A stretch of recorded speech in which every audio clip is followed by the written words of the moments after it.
Hola, soy Jorge Gómez Manzanilla. Bienvenidos a La Llama Olímpica, un programa donde analizaremos las 174 históricas medallas logradas por España a lo largo de los Juegos Olímpicos y donde repasaremos la actualidad de nuestros deportistas y nuestras deportistas en el firme camino a lograr en París 2024 igualar o superar las 22 medallas de Barcelona 1992. ¡Arrancamos!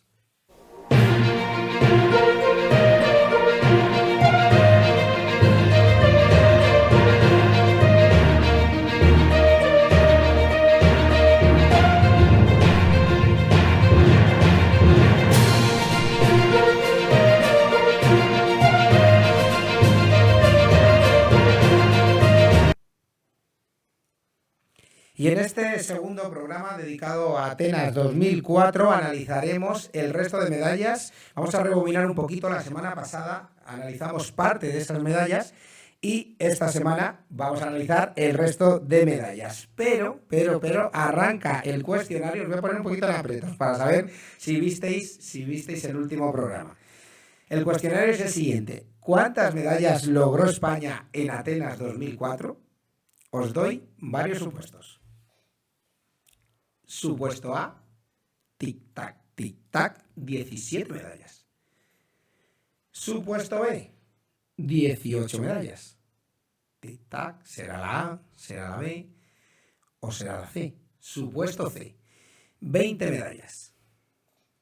Vamos repasando, os dejo unos segunditos para que lo penséis. Muchas veces es la del medio, otras veces no. En efecto, esta vez ha sido que no. Siempre os digo que casi siempre la del medio, pero esta vez he sido un poquito pillo. 20 medallas son las que logró España en Atenas 2004. Pero esto hay que matizarlo. Durante la celebración de los Juegos se consiguieron no 20, se consiguieron 19 medallas. Porque hay una medalla, rebobinar el último programa, en concreto la medalla número 80 en la historia del Comité Olímpico Español, lograda por el lanzador de peso Manolo Martínez. Fue una lucha contra el doping, una lucha contra los tramposos. Y nuestro país está limpio, hay que decirlo bien alto y rotularlo, porque Manolo fue cuarto y luchando contra el doping luego conseguiría esa medalla. Hay que decir que luego haremos un programa especial analizando todas esas medallas que hemos conseguido contra el doping. En concreto, 5 medallas. Unas 5 medallas que fueron claramente una lucha descarada contra el doping. Aquí en España, como digo, estamos limpios y el deporte español, hay que dejarlo bien claro, está limpio. De hecho, haremos un programa especial dedicado a esas 5 medallas en la lucha contra el doping, que se unirá posiblemente a las 3 últimas medallas que logramos en los Juegos Olímpicos de invierno, que hemos conseguido 5, las 2 anteriores, si rebobináis, ya las hemos analizado, que son las de los hermanos Fernández Ochoa, las de Paquillo, o las de Paquito, y las de Blanca, y luego 3 más que se consiguieron a lo largo de estos Juegos Olímpicos de invierno, a lo largo de varias ediciones. Bueno, pues esos 5 del doping y esas 3 últimas posiblemente de los Juegos de invierno son las que vamos a analizar posiblemente, si no en el último, en el penúltimo programa de La Llama Olímpica. Y ahora, en este programa, como digo, en este programa número 19, vamos a ir analizando en concreto desde la medalla 90 a la medalla 98. Una medalla 90, empezamos con ella, y la veis en imagen, que será la segunda medalla del rey de la pista. ¿Os acordáis quién fue el rey de la pista? ¿Os acordáis del gran Joan Llaneras? En efecto, Joan Llaneras, que en Sydney 2000 lograba nada más y nada menos que la medalla de oro en puntuación. 4 años después la medalla no fue de oro, pero fue de plata. La segunda de las 4 medallas del rey de la pista. Una plata que por todos los condicionantes que ocurrieron se puede tildar de plata dorada. Y es que realmente se produjeron una serie de irregularidades que en torno a Llaneras que le pudieron pasar factura, pero no fue así. De hecho, lo que os he comentado hace unos segundos con el tema del doping, fijaros si estamos limpios, que hubo un gravísimo error por un supuesto positivo en EPO que había dado Llaneras, que luego se demostró que fue mentira. Lo digo bien alto y bien rotulado. Mentira. Bueno, pues todos esos inconvenientes hicieron también un tira y afloja en torno a la federación y a Llaneras, algo incomprensible, porque además le obligaron aparte de que se demostró demostró que era mentira ese supuesto doping, ese falso doping sobre EPO, el tira y afloja con la federación le viene por dos casos. En primer lugar, porque Llaneras le obligaron a que corriese el Madison con Alzamora, y él quería correr con su infatigable amigo Isaac Gálvez, que ya sabéis lo que le ocurrió a Isaac Gálvez.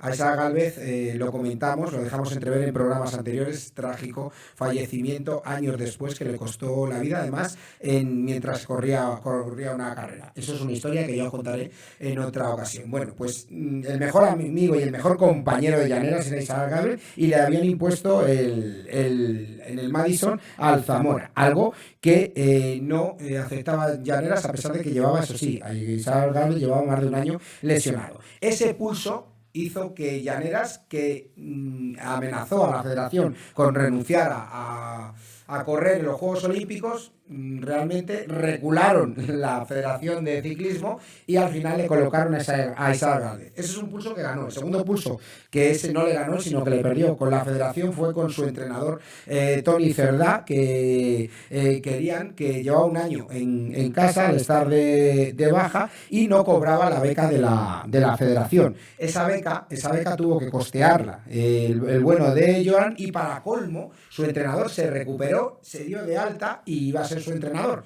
Bueno, pues la federación se cuadró y dijo que no, y al final Joan, ya que le habían dado en el Madison a su amigo Isaac Gálvez, no pudo conseguirlo con su entrenador, con Toni Cerdá, y al final se quedó en casa el bueno de Toni.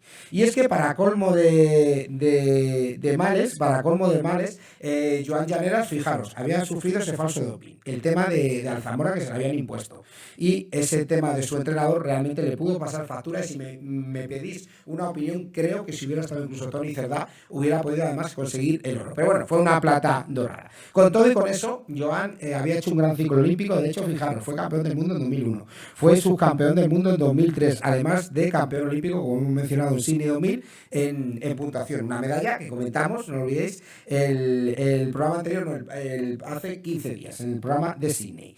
Le costó mucho, eso sí, ganar vuelta en cuanto a la competición, aunque esperó su momento, y en el quinto sprint saltó del pelotón junto al ruso Igarnetich y el alemán Fuls y también el francés Perker. Ahí se formó un grupito de 4, logrando el ruso tener más aguante que Joan Llaneras y distanciarse a 30 vueltas del final, y con el ruso prácticamente siendo campeón olímpico. Por eso digo del tema de la estrategia. Si hubiera estado a lo mejor Toni, no hubiera usado esa estrategia Joan, que no fue mala, no en vano fue plata, pero hubiera podido ser oro. Bueno, pues Llaneras aseguró la plata como gran campeón, cruzó la meta alzando los brazos para segundos después quitarse el casco y lanzarlo en señal de victoria. No en vano, el rey de la pista sumaba ya 2 medallas olímpicas, una de oro y esta de plata en Atenas 2004, en una de sus grandes modalidades, la puntuación. Segunda medallita que estamos analizando hoy en este programa 19. Bueno, medalla número 91. Es una medalla que llega de parte de la hípica, y en concreto en la modalidad de doma clásica en individuales. Rebobinando, habría que enlazarla con otra medalla que analizamos en el programa anterior, y fue la medalla por equipos, donde había una clara referencia. En concreto, Beatriz Ferrer Salat. ¿Quién es Beatriz Ferrer Salat, si os acordáis? Bueno, pues Beatriz Ferrer Salat es la hija del expresidente del COE, ese que puso esas estructuras del planado, como era Carlos Ferrer Salat. Bueno, pues Beatriz Ferrer Salat, que había conseguido medalla con un gran equipo en Atenas, repitió presea en Atenas, ahora en la modalidad de individual. Y es que Bea llegó a la cita, fijaros, como subcampeona del mundo en Jerez, y además era consciente de esa oportunidad de lograr 2 preseas. A pesar de todo, la medalla iba a estar muy cara. Fijaros el nivel que había. Estaba la neerlandesa Van Grunsven y la alemana Ulla Zarberger.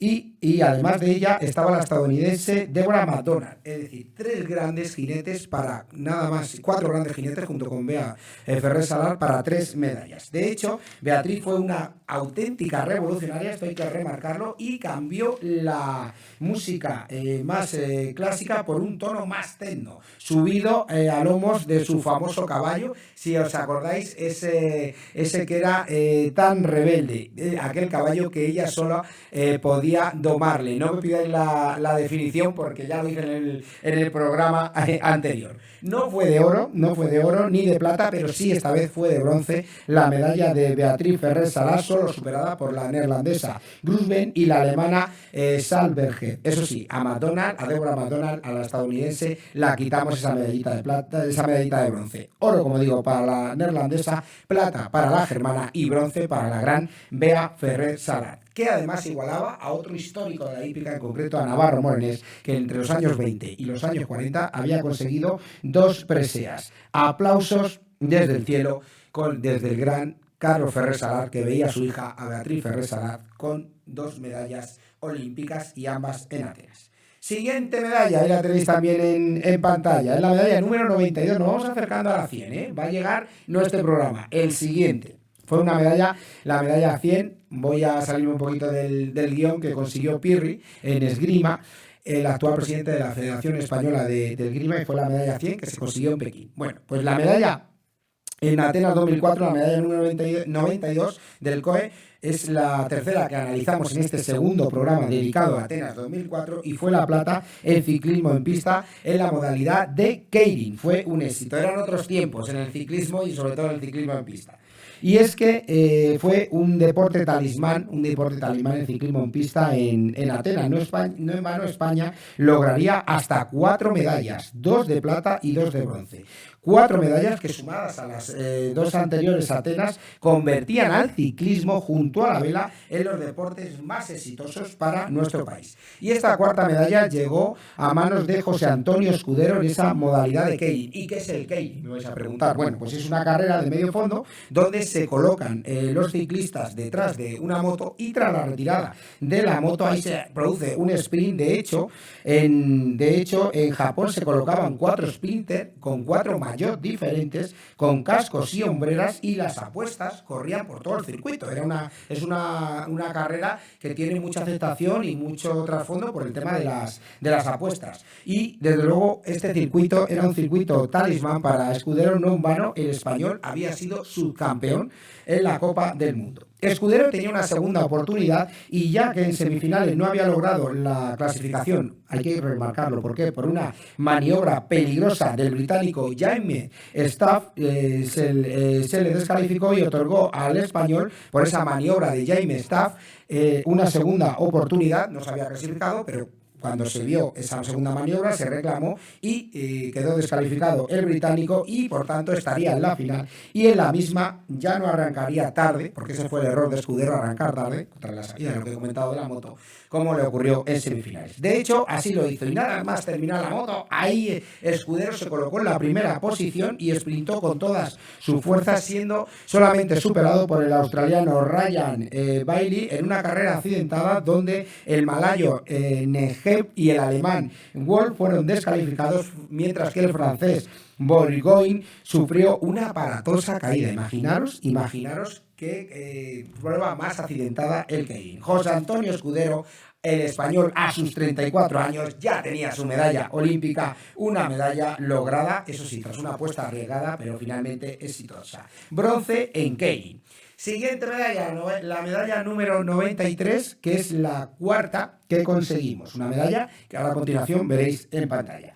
Con la llegada del siglo XXI, el COI abrió el programa a más deportes. De hecho, lo comentábamos hace unos programas, sobre todo el último programa, con el tema de la mountain bike. Bueno, pues el COI abrió ese abanico y de hecho la mountain bike, valga la redundancia, y el vóley playa entraron en el programa olímpico. Y España, lógicamente, no iba a dejar pasar la oportunidad de la llegada de esos programas, de esos nuevos deportes al programa olímpico para conseguir medalla. Hemos sido pioneros en muchos deportes, hay que decirlo.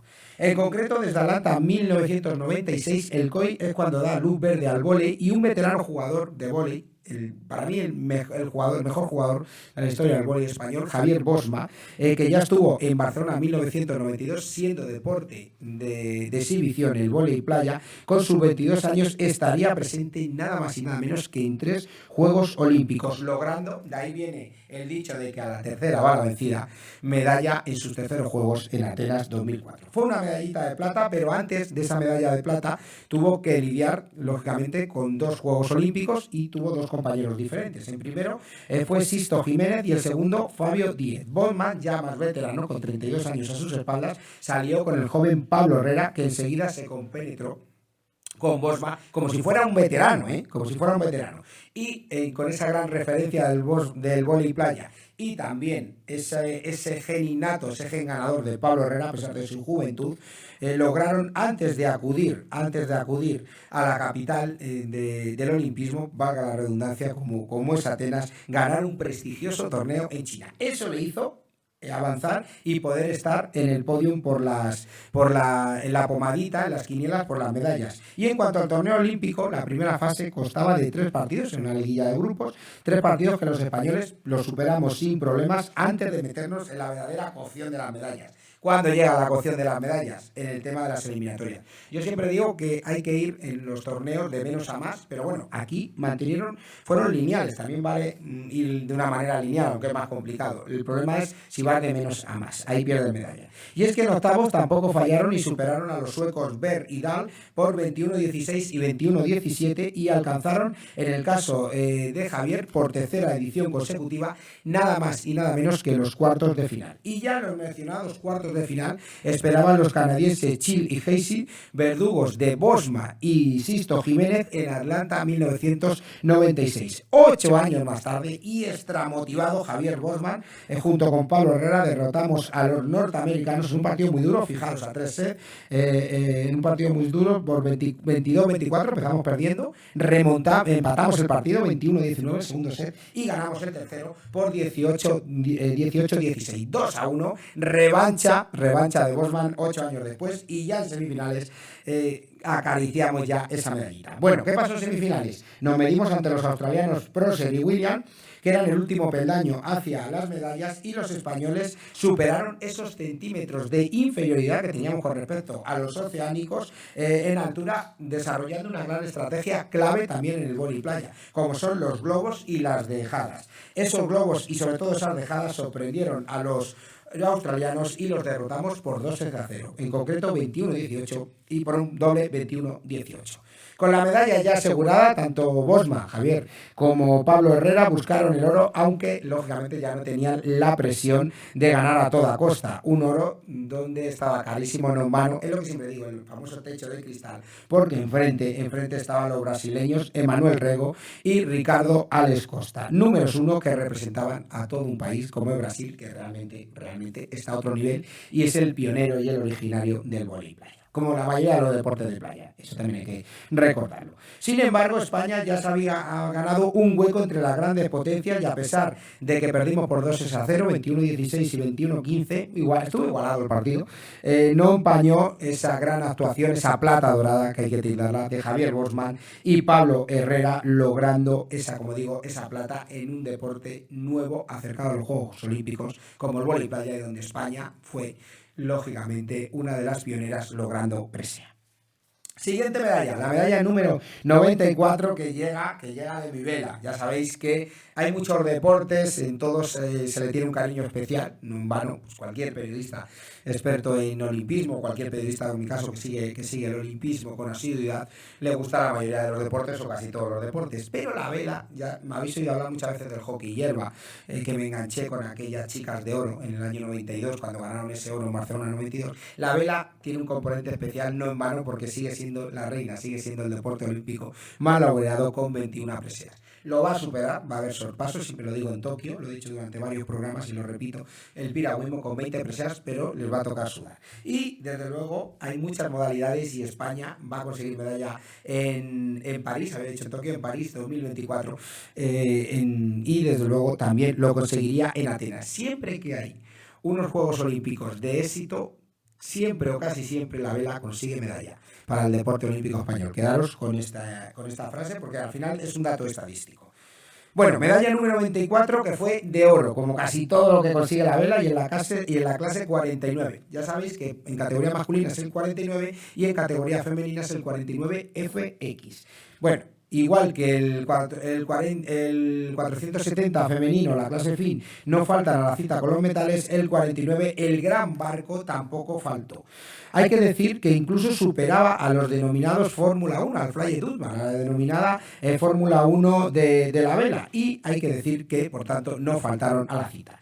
También eran mediáticos. En muchos casos hablamos de deportes y deportistas mediáticos, pero aquí, en este caso, son mediáticos a pesar de que en teoría el deporte se le tilda de minoritario. ¿Y por qué eran mediáticos? Bueno, pues eran mediáticos el gran Iker Martínez y Xavi Fernández, no en vano, porque eran subcampeones del mundo y de Europa en 2001, pero además habían sido, al lorito, fijaros, el gran ciclo olímpico que hicieron, campeones del mundo y campeones de Europa en 2003, se fueron superando, bronce en el Mundial del año siguiente, en 2004, y por tanto en 2004, antes de Atenas, nuevamente se coronaron campeones del mundo. Eran los actuales campeones del mundo. Muchas veces eso no va aparejado a éxito en los juegos, pero en este caso lo iría. Sin duda eran los grandes rivales a batir, y en principio eran 9 visitas, tuvieron que pasar 9 visitas al campo de regatas para lograr situarse en la primera posición. Eso sí, empatados con los ucranianos, cuidadito, y con 3 puntos de ventaja sobre los estadounidenses. Sin embargo,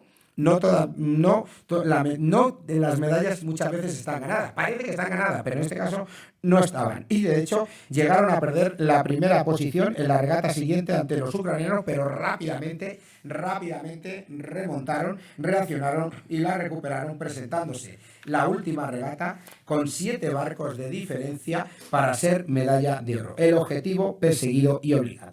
Y como grandes campeones no les pudo la presión, no fallaron y lograron finalmente esa medalla de oro muy mediática y esperada. De hecho, Televisión Española estaba pendiente de ellos y al final dio esa medalla. Se sabía de ese chivatazo, no en vano, ese 49 masculino, esa medalla de los grandes regatistas españoles tenía que llegar porque eran, como digo, los campeones del mundo y no fallaron. Iker Martínez, Xavi Fernández, campeones olímpicos, campeones del mundo y campeones olímpicos en la clase 49 en Atenas 2004. Siguiente medallita, medalla número 95, que es la medalla número 6 que vamos a analizar en este segundo programa, recordar, de Atenas 2004. Es una medalla también muy emotiva, la medalla de bronce en atletismo masculino, en concreto en la modalidad de salto de longitud, por Joan Lino.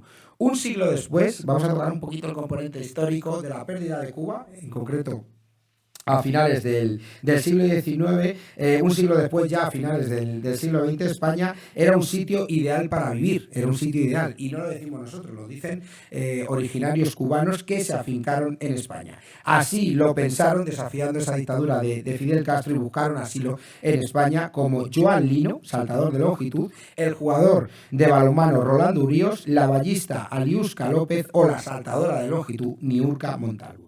Sin embargo, el tema de la burocracia olímpica y de un país como Cuba, carente de libertades en ese momento, seguían haciendo sus estragos y consideraban traidores a sus paisanos que huían del país, algo que puede ser normal, contando, pues, lógicamente, ese régimen dictatorial. En 2004, los mencionados españoles con origen cubano sí lograron competir con España. De hecho, en 2000 no había ocurrido eso. Ni el waterpolista Iván Pérez, ni la saltadora de longitud Niurka Montalvo pudieron hacerlo. Por tanto, hubo un gran trabajo burocrático, un gran trabajo también diplomático para conseguirlo. Y ese era el as que se reservaba en la mano el bueno de Joan Lino. Nacionalizarse español, algo que no tuvo problemas al casarse con una ciudadana española, y no haber competido durante más de 3 años en su país de origen, es decir, no compitió desde el año 2000. Además, Joan llevaba la 8ª mejor marca de la temporada a unos juegos donde las medallas también iban a estar muy caras en esta modalidad de salto de longitud, con el estadounidense, a lo mejor os suena este nombre, David Phillips, el campeón cubano y campeón olímpico Iván Pedroso, este también os suena, el jamaicano James Bedford y, por supuesto, también el español Yago Lamela, desgraciadamente fallecido años después, y le mandamos un fuerte abrazo a toda la familia y, por supuesto, al gran Yago Lamela, que seguramente nos siga desde el cielo.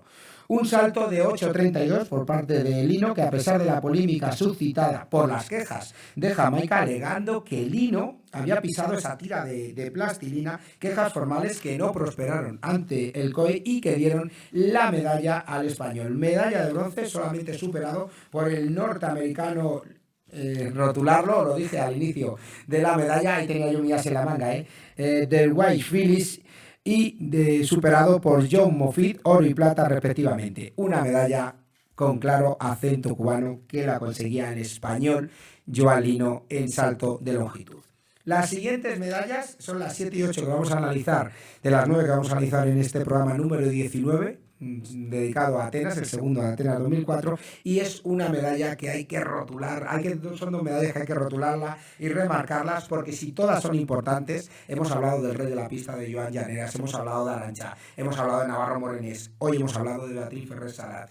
Esta medalla lleva un componente muy especial porque es el rey de reyes junto a Saúl Cravieto. Yo creo que lo habéis adivinado. Hablamos del palista David Cal, que hasta los últimos Juegos Olímpicos donde Cravieto consiguiera la quinta medalla, ha sido el deportista olímpico español más laureado. Y precisamente en Atenas arranca esa carrera a las 5 medallas de David Cal. La primera de las 5 y la segunda de las 5 ocurrieron en Atenas y ahí así las hemos rotulado. Son la medalla 96 y 97 en la historia del COI.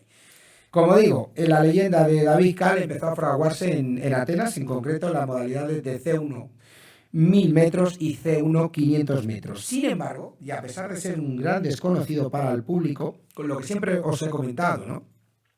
De hecho, le pasó a María Quintanal, valga la redundancia, vamos a tocar a María Quintanal, ¿por qué? Lo comentamos en el programa anterior, porque fue la que abrió las preseas, la tiradora, la que abrió las preseas de las medallas de España en Atenas. Bueno, pues ocurría exactamente igual con Cal, ¿no? Cal no era ni mucho menos en el ámbito olímpico desconocido, pero sí para el gran público que se acerca. Tenemos que acercar los medios de comunicación, tenemos la labor, igual que las instituciones, de acercar los Juegos Olímpicos, pero no solamente los 17 días, sino a lo largo de los 4 años. Los Juegos Olímpicos no son solamente 17 días, son 365 días durante 4 años. Bueno, pues 365 días por año, quiero decir. David Cal, como digo, no era ni mucho menos un desconocido, habiendo sido olímpico en Sydney 2000 y habiendo realizado un ciclo olímpico más que positivo. En humano, en 2003 había sido campeón del mundo en C1 500. A pesar de todo, el camino no era de color de rosas, ya que tras la experiencia de Sydney, que no fue positivo para muchos deportistas, ni en realidad en el cómputo general para España, porque conseguimos 11 medallas. También hablábamos hace 2 programas, ¿os acordáis?, de los brotes verdes. Bueno, pues la peor participación de España de Barcelona 1992, David estuvo a punto de abandonar y de hecho fue de hecho no abandonó por un gran culpable en esta situación, que no fue nada más y nada menos que su entrenador Suso Morán, que desde los 14 años no se separó de él y le dijo: David, no hay que desfallecer y hay que seguir, porque vio un gen ganador en él. ¿Cómo no lo iba a ver, siendo con el tiempo el deportista español más laureado, el deportista olímpico español más laureado de todos los tiempos? También hay que verlo, y ahí está también la labor del gran Suso Morán. De hecho, David, fijaros, debutó en París 2004 en la prueba de resistencia C1 1000, como veis ahí, y no se amilanó, y eso que tuvo enfrente auténticos extraterrestres del piragüismo, como era el alemán, que luego se hizo amigo de él, pero fue su gran rival, Andreas Dimmer, que no perdía una competición, agarraros, desde el año 1998, o el checo Martin Doctor, no en vano había sido campeón olímpico en Atlanta 1996. Y en cuanto a la final, David era quinto, a los 200 metros fue progresando y en torno a los 500 se colocó en primera posición, una posición que, a pesar de los intentos de Doctor y sobre todo de Dimmer, Cal mantuvo hasta el final, logrando coronarse como campeón. Le apretaron Doctor, le apretó el checo, le apretó Dimmer, pero desde los 500 metros David visualizó la medalla y ahí llegó, la primera de las 5, y tenía que ser de oro. Pasaba como con Llaneras, con el rey de la pista. Nuestro David Cal, campeón olímpico en C1 1000 metros. Segunda medalla, como comentó el bueno de David, no significa que ser campeón olímpico puede ser indicativo de seguir ganando más medallas, hay que trabajárselas. La siguiente no es de campeón olímpico, pero sí de subcampeón olímpico, y en concreto la modalidad de C1 500. Una prueba para la gente que no conoce este tipo de competiciones, sí lo saben los expertos en piragüismo, que no tiene nada que ver. Es decir, esos 500 metros son claves y lo que hacen una prueba de resistencia de una prueba de no resistencia. Ese es el gran ejemplo, rotularlo, entre los 1000 y los 500 metros. No había casi margen para recuperar, de hecho la carrera de David es un experto en recuperar, como hemos comentado, desde los 200 metros fue recuperando hasta que los 500 se colocó líder en la anterior medalla y hasta los 1000 ya se fue campeón olímpico. Aquí no, es una prueba realmente más anaeróbica y todo eso perjudicaba al bueno de David Cal, que sin embargo, fijaros, no sea Milano, no en vano, había quedado campeón del mundo precisamente en esa modalidad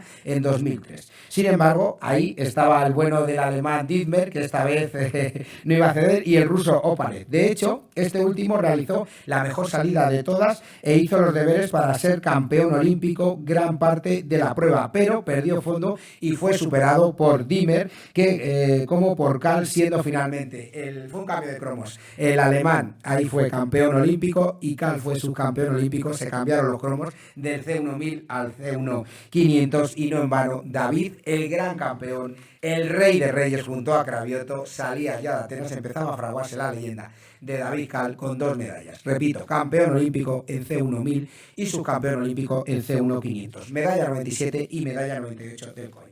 Y para terminar, la medalla número 98, la medalla que vamos a rotular en el día de hoy, la medalla número 98, lograda en medalla de plata en ciclismo mountain bike por el gran José Antonio Hermida. Una mountain bike que lo hemos comentado hace igual unos minutos y lo comentábamos en el programa anterior. Es una disciplina nueva al abrigo del COI, al abrigo de las nuevas disciplinas que se abrieron en el siglo XXI, como por ejemplo hemos comentado esos mountain bike y también varias disciplinas importantes como el vóley playa. Bueno, pues esta medalla de José Antonio Hermida, hay que decir que una vez que se consiguió tener en mente ser olímpicos, había que subir y pelear por conseguir las medallas olímpicas, ¿no? De hecho, en el caso de José Antonio Hermida, el español había entrenado con Varga Fullana, que fue bronce en Sydney 2000, una Hermida que había llegado a la cita australiana como campeón del mundo por relevos, en concreto en 1999 y en el año 2000. Ahí es nada, campeón del mundo por relevos en el año 99 y en el año 2000. Y en Sydney no pudo ser medallista. ¿Y por qué no fue? En Sydney pasaron muchas cosas y realmente no pudimos conseguir el objetivo. No pudo ser medallista porque una caída le dejó con la miel en los labios, rozando el metal con el que siempre esa dolorosa caída durante 4 años le dolía más, no físicamente sino psíquicamente, y por eso se mentalizó el bueno de Hermida para decir: quiero ser medallista olímpica y voy a ser medallista olímpico. Sin embargo, la historia de Hermida en lo negativa es la de las inoportunas caídas. Su historia siempre ha sido la de levantarse y seguir, pedalear hasta el final y luchar contra los inconvenientes sin perder la fe y sobre todo la esperanza en el triunfo final. Hay que levantarse, hay que seguir y al final conseguir el triunfo final. De hecho, en el ciclo olímpico Atenas 2004 también hizo los deberes. Curiosamente consiguió 2 medallas de oro y 1 de bronce en los campeonatos de Europa y el bronce mundial. En Atenas la medalla estaría carísima, ya que enfrente estaría el neerlandés Bergens, campeón olímpico en Atlanta, y los franceses Assaun y Parou. Sin embargo, Hermida tenía en mente esa medalla, es decir, la medalla iba a estar muy cara. Teníamos enfrente al neerlandés Bergen, que era campeón olímpico en Atenas, en Atlanta 2000, en Atlanta 1996, y a los franceses Absalón y Peraud. Sin embargo, eso no le iba a restar bajar el ánimo a Hermida. Él tenía en mente esa medalla y a pesar de caerse en las primeras 3 vueltas, consiguió recuperarse otra caída más de Hermida a tiempo y meterse en el grupo de cabeza. Y en la 4ª vuelta al circuito, ahí se marchó escapado junto con Brendan y Absalón. Ahí es nada, se había caído y en la 4ª vuelta se recompuso, dando el primero, eso sí, un tirón, el neerlandés, un tirón casi definitivo que le dejaba muy cerca de conseguir su segundo oro olímpico, tras el que consiguió, como he comentado hace un minuto exactamente, en Atlanta 96. Su duelo iba a ser con la plata y nuevamente apareció otra inoportuna caída, Hermida, pero el final esta vez iba a ser muy distinto. Y eso que sangró por su rodilla, había perdido más de 1 minuto y medio con el francés Absalón, lo que hubiera significado, bueno, pues me he caído varias veces, ya tengo el objetivo, consigo mi bronce olímpico y además estoy sangrando por la rodilla. No. El gen ganador de José Antonio Hermida se la iba a jugar y iba a luchar por la plata y la iba a conseguir. Como hemos dicho, es la historia de las caídas, pero de levantarse, y los grandes ganadores y las grandes ganadoras se levantan, siguen y consiguen los éxitos a pesar de los inconvenientes. Luchó hasta el final, creyó en la remontada, superó al francés y le superó nada más y nada menos que en 2 minutos al francés Absalón, logrando una merecida medalla de plata, como digo, de José Antonio Hermida en mountain bike. Llegaba la medalla número 98, nos quedaban 2 para Pekín 2008 en la historia del COI. Y hasta aquí este programa número 19, el segundo que hemos hecho de Atenas 2004. Volvemos la semana que viene con el primero de Pekín 2008. Haremos 2, ya lo sabéis. Hemos hecho 2 en Atlanta, en Sydney pudimos hacer 1, 2 en Atenas, 2 en Pekín, 2 en Londres, 2 en Río, 2 en Tokio, y como comentaba al inicio del programa, vamos a hacer uno especial con los 5 doping que ha ganado España, superando precisamente esa lucha contra el doping, demostrando que estamos limpios, y las 3 medallas de las 5 que hemos conseguido a lo largo de la historia, las 3 últimas en los Juegos Olímpicos de Invierno. Como digo, si os ha gustado el vídeo, dadle al like, no olvidéis suscribiros a 50 Estudio, juntos a conseguir esos 500 suscriptores, y aquí en la llama olímpica, juntos a igualar o superar las 22 medallas de Barcelona 1992 en París 2024. Un saludo y hasta el próximo vídeo.